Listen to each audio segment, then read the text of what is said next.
नमस्कार, मैं सुदीप पचवैया। उत्तराखंड के लोग जिस सशक्त भू कानून की लंबे समय से मांग कर रहे थे, वो भू कानून आ गया है।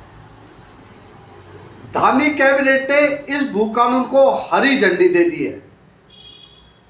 उम्मीद की जानी चाहिए कि अब उत्तराखंड के पर्वतीय क्षेत्रों में जमीनों की हो रही बेतासा खरीद फरोख्त जो बाहर के लोग कर रहे हैं, उस पर अंकुश लगेगा। हालांकि ऐसा देखने, ऐसा महसूस करने के लिए अभी कुछ इंतजार करना पड़ेगा। क्या है भू कानून, नए भू कानून में जिसे सशक्त भू कानून कहा जा रहा है, उसमें आज हम इस पर विस्तार से चर्चा करेंगे। बताएंगे कि किस प्रकार से उत्तराखंड में के पर्वतीय क्षेत्रों में जमीनों की लूट खसोट चल रही है।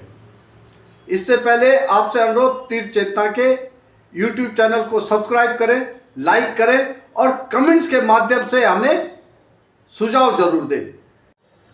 जी हां, उत्तराखंड राज्य का निर्माण किन उद्देश्यों के साथ हुआ? क्या था राज्य के लिए अपना सर्वोच्च न्यौछावर करने वालों के मन में? राज्य निर्माण के लिए लाठी, गोली और व्यवस्था का उत्पीड़न सहने वालों के मन में? इन 25 सालों में क्या ऐसा राज्य बना? शायद नहीं। ये कोई भी नहीं कह सकता कि बना है। इस बीच राज्य बना, जैसा भी बना, चल रहा है। राज्य बनते ही उत्तराखंड की जमीनों की लूट खसोट शुरू हो गई। ये लूट खसोट करने वाले भले ही खरीदने वाले बाहर के रहे हों, पर इसके लिए व्यवस्था बनाने वाले चंट चकड़ैत हमारे लोग थे।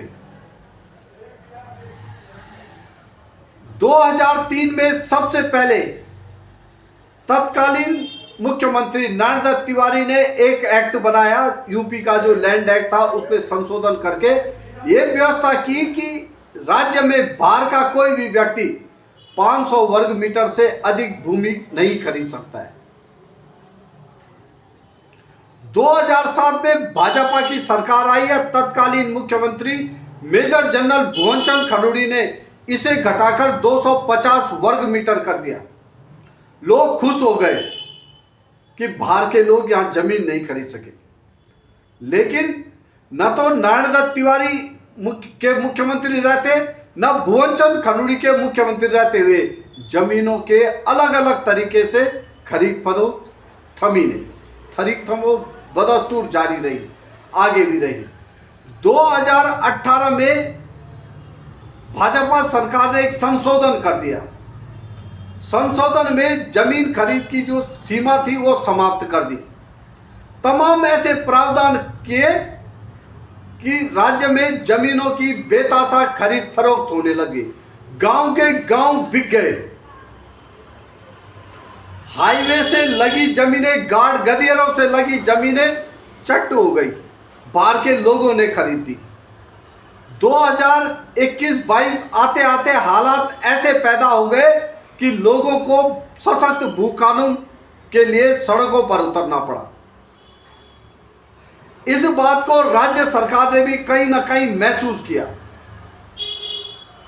यही वजह है कि आज धामी कैबिनेट ने सशक्त भू कानून को हरी झंडी दे दी है। अच्छी बात यह है कि 2018 के जितने भी प्रावधान हुए थे उनको सबको समाप्त कर दिया गया है। जिला स्तर पर ही सब कुछ जमीनों की खरीद फरोख्त के खेल हो जाने वाले के बात पर रोक लगा दी गई है। जिला अधिकारियों के पास जो पावर दे दी गई थी उसे समाप्त कर दिया गया है। इसे अच्छा निर्णय बताया जा रहा है। इस कानून को सशक्त बताया जा रहा है। मुख्यमंत्री पुष्कर सिंह धामी कहते हैं कि ये राज्य के संसाधनों, संस्कृति का संरक्षण करने वाला एक्ट बन गया है। उनका कहना है कि राज्य के लोगों के लंबे समय से ये मांग रही थी और सरकार ने जन भावनाओं का सम्मान करते हुए इस एक्ट को हरी झंडी दे दी। ये अच्छी बात है। पर लेकिन सवाल अभी भी है कि 2018 के बाद अब 2025 तक जमीनों को लेकर मची लूट खसोट का क्या हुआ? सरकार ने पिछले साल अक्टूबर, नवंबर, दिसंबर में जिलाधिकारियों से एक रिपोर्ट तलब की थी कि भाई 2000 राज्य गठन के बाद कहाँ कहाँ बहुत ज़्यादा जमीनों बाहर के लोगों ने खरीदी, उसका ब्यौरा, वो ब्यौरा पहुँच भी गया सरकार के पास। क्या 2018 से और 2025 के बीच फरवरी, जब तक ये सशक्त भू कानून आया, जो जमीनों की लूट खसोट हुई, क्या उस पर भी सरकार अब कोई एक्शन लेगी? क्या 2003 में जो हुआ था कि भाई 500 वर्ग मीटर से ज़्यादा नहीं लिया, या 2007 में जो भाजपा सरकार ने किया था कि 250 वर्ग मीटर से ज़्यादा बाहर का व्यक्ति जमीन नहीं खरीद सकेगा, वो रेस्टोर हो जाएगा? ऐसा ही कुछ व्यवस्था नए एक्ट में होगी? या जो पहले जमीनों की खरीद प्रयुक्त हो गई है वो हरी हरी गंगे हो गया? अगर ऐसा है तो इस एक्ट के लागू होने के बाद राज्य को वास्तव में कुछ फायदा होगा? फिलहाल तो स्थिति ये है, जो लोगों का कहना है कि अधिकांश जमीनें बिक चुकी हैं, बाहर के लोगों ने खरीदी है। अब हालात ये हो गए हैं कि बाहर के लोग पर्वतीय क्षेत्रों में प्रॉपर्टी डीलिंग का काम करने लगे, प्रॉपर्टी डीलर बन गए। औने पौने दामों में खरीदी गई जमीनों को पहाड़ के लोगों को ही महंगे दामों में बेचा जा रहा है। ये काम भी शुरू हो गया है। सरकार को इस पर गौर करना चाहिए।